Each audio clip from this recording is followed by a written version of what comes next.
Hey everybody, it is Ashley of Stacks and the City, and I want to say hello and welcome, and I'm so glad that you guys are here.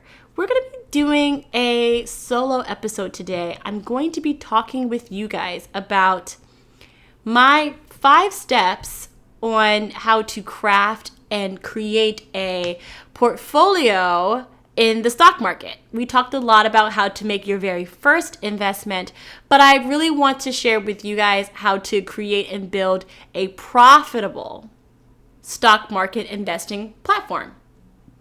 Now, before we do that, guys, I really want to say, as always, thank you so much for subscribing and liking. And if you haven't done so, please, guys, subscribe and like and rate me 5 stars and tell me what's going on, because at the end of the day, I truly and utterly work for you. So I want you guys to always remember that.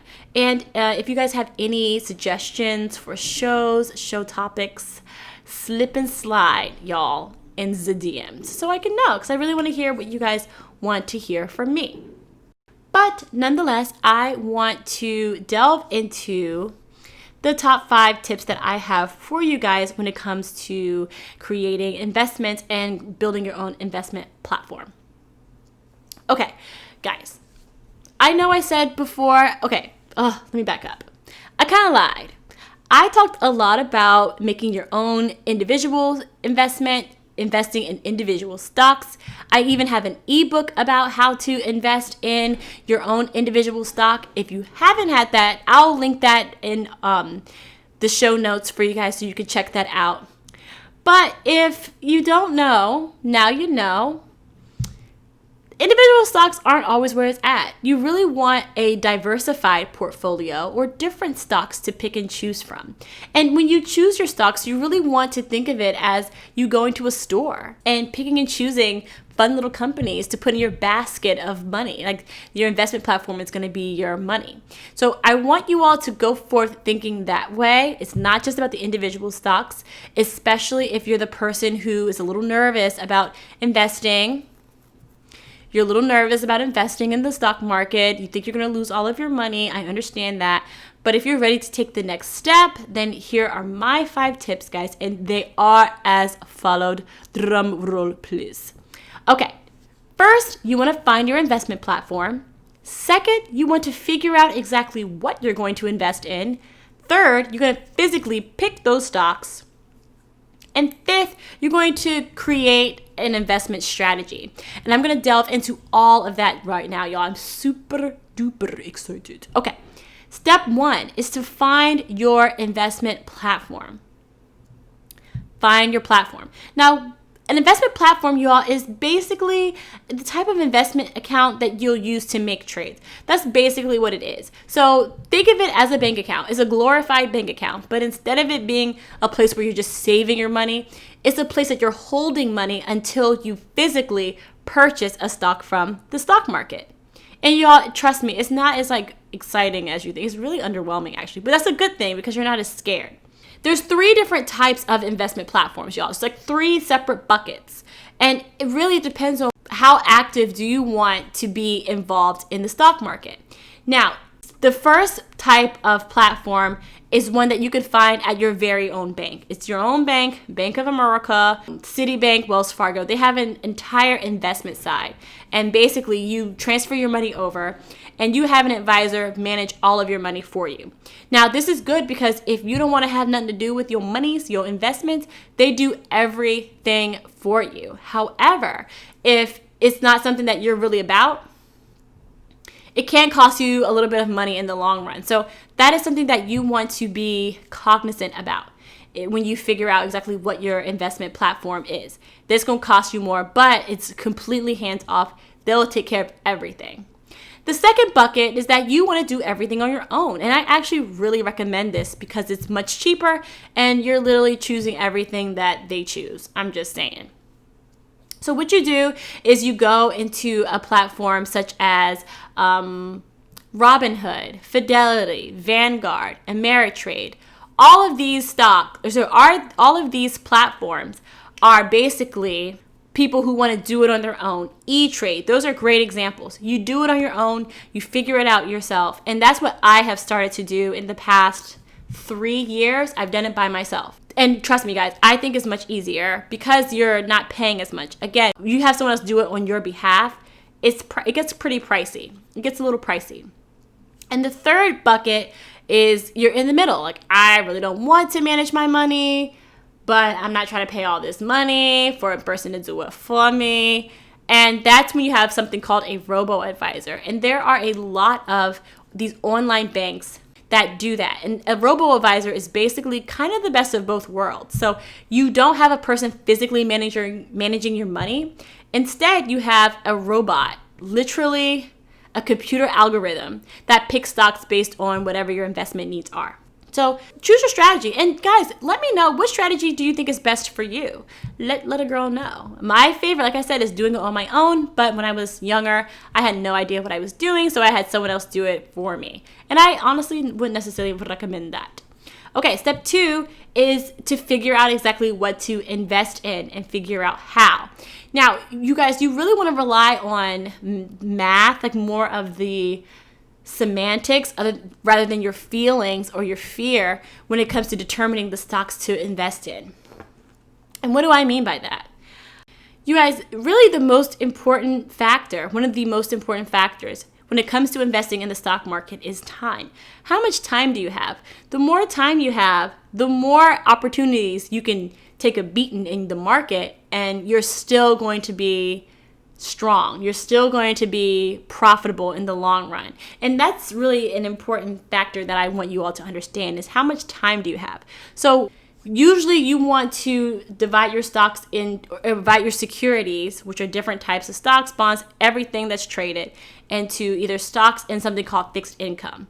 Stocks are things that grow. You're purchasing something for the company to grow. Fixed income is generally things like bonds. Bonds are debt from companies and debt from the government. Everybody got debt, y'all, but they just giving it to you to pay. So the reason why people go for bonds or fixed income is because it means that in the long run, they know they're going to get their money back. You're not going to get as high of a percentage of return, but you know you're going to get your money back because bonds are more important to pay back than stocks. But if you have more time on your hands, then it makes more sense to invest in the stock market, more so than in fixed income. When I think fixed income, y'all, old people love some fixed income. They love some treasury bonds. They love like that type of stuff. When you're younger, we have time. We're more reckless. We're out here. We're in the game. We're bungee jumping and we're investing in crazy stocks. That's what you do. Now, the way to figure out whether or not to invest in stocks and bonds is determine your age. So factor your age from 100. So if you are 20 years old, for example, 80% of your assets should be in stocks, growth stocks. 20% should be in fixed income or the safe bonds, things that you know you're going to get your money back, because you want your account to grow with minimal to no effort. That's the thing. And if you have bonds, it's going to hinder that from happening. You're still going to get a return, but generally it's going to be between 1-4%. Versus a stock that could be 7, generally on average a 7% return annually. And y'all, that just means that you get more money with stocks. That's one factor that you want to know. So guys, just age. Just remember the age. Don't think about your fears. Think about the age. And that will determine whether or not you're going to be making some coin, not your feelings. Step 3, guys, is to pick those stocks. Okay.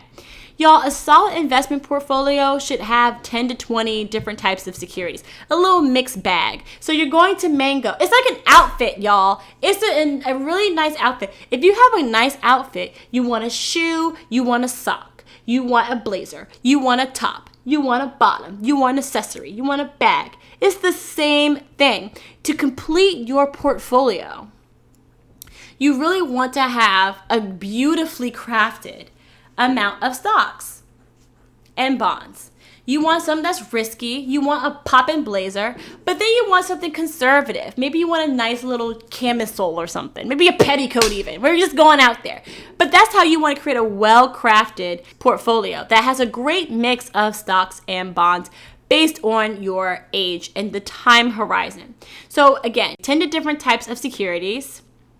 And what I would do, guys, I would write the allocation, the asset allocation. So again, if you want to choose 10 and let's say you're 20, that means 8 of the stocks you choose have to be stocks. 8 of the securities have to be securities and 2 of them have to be bonds, something safe. So that's how you want to start factoring the two. Think about that, stocks versus bonds. And then just write some things that you want to invest in. That's it. And then from there, that shows you how you want to pick. Now, guys, the thing is when you're picking your stocks, I highly recommend, specifically for the stock side, that you're investing in something called index funds. And index funds, you guys, are basically a variety pack of stocks. And I've talked about this before. It's a variety pack of stocks, a little piece of earth thing in one, so that you can keep your money pushing, keep your money going, and still minimize the risk that you have. And that's, guys, really, really, really important. Really important to note is that that's a way to mitigate your risk.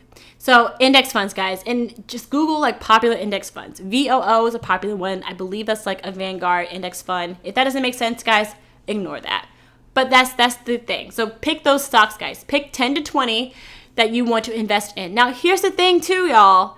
Stock market ain't cheesy. It's actually kind of pricey. It's expensive. An index fund can cost up to $300, $400 for one piece of the company. It ain't cheap. What's a hoe to do? Nonetheless, even if you only have money to buy one, then just buy one. But remember, guys, it could take time for you to cultivate and create a really beautifully well-crafted painting or outfit when it comes to the stock market. Now, guys, step 4, how many shares exactly should you buy? I get this question all the time.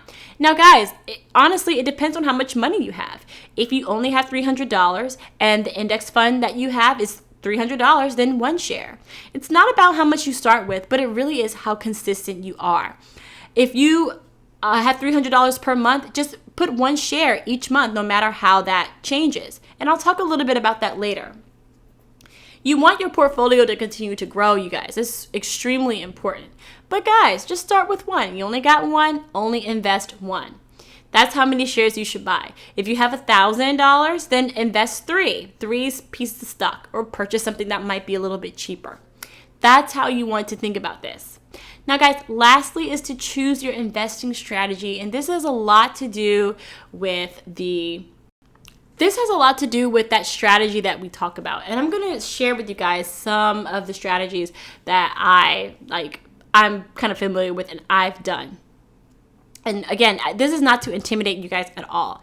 So the first strategy is something called dollar cost averaging. Yeah. Basically, y'all, if you have $1,000 that you're going to invest, that's all you pay. You pay $1,000 per month. Really, it's just putting money in the stock market each month, no matter how much the share price changes. If you got $300, you put $300 in there. If it goes low, you keep putting it in there. Keep putting it in there each month and every month until the thing grows. That's it. It's kind of boring, you guys. It's kind of like you brush your teeth every morning. If you don't feel like it, you still do it. Even if you want to do it, it's just a habit. No matter what the price is, you keep putting the same amount of money in. Another strategy that I really like is something called earnings per share. Now, the earnings per share is a type of ratio, don't be scared, but basically it determines how profitable a company is. And I compare this to a percentile. How poppin' are you? When I took tests, I always strive to be in the 99th percentile. That means that my score was higher than 99% of everybody else who took the test. You want to be in the 99th percentile. And companies have the same factors and measurements. So it's from 0 to 99. Most of the time, companies that are 25% better than the rest are, in terms of profitability, are going to be something that you want to invest in. So earnings per share is definitely something that I would highly recommend. And the last thing, guys, the super easiest way is to check your squiggly lines. So each and every company has a squiggly chart, a graph that shows you price versus time. And the more time you have and the more you see that squiggly line go up despite it going down, you see more ups than downs, then you're going to see that the stock is worth investing in. Now, you all, I had a friend recently tell me about investing in Hertz. Hertz stock price is around $2 right now. She thinks it's a great time to buy. Now, I checked the squiggly line and I see that stock price has been dropping since around 2015. That's not a good thing. Also, another interesting point about the stock market with Hertz in general, I read that it's going bankrupt. So I really wouldn't invest in that right now. Things could be bad, but that's real bad. You don't want to invest in real bad. You just want to invest in bad. So guys, that's really it. That's it. Don't make this complicated. Period. You don't have to know anything else about the stock market other than my part 1 when I described what the stock market is. And I had a guest, Naima Barnes, talk about the stock market. And I'll put that in the show notes too. I'll put her wonderful podcast episode in the show notes. And also, you need to know these really simple strategies, guys. And this is something that you can read.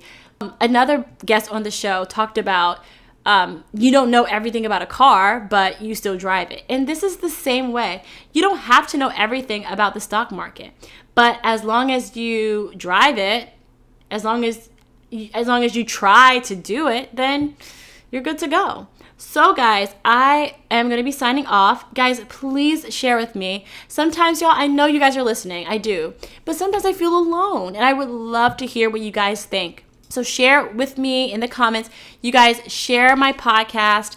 Tell the whole world about Stacks in the City and what she's doing, because I really want to make money management accessible AF for everyone. So keep me posted on the progress. I can't wait to hear from you guys soon. Stay amazing. Stay safe. Wash those hands.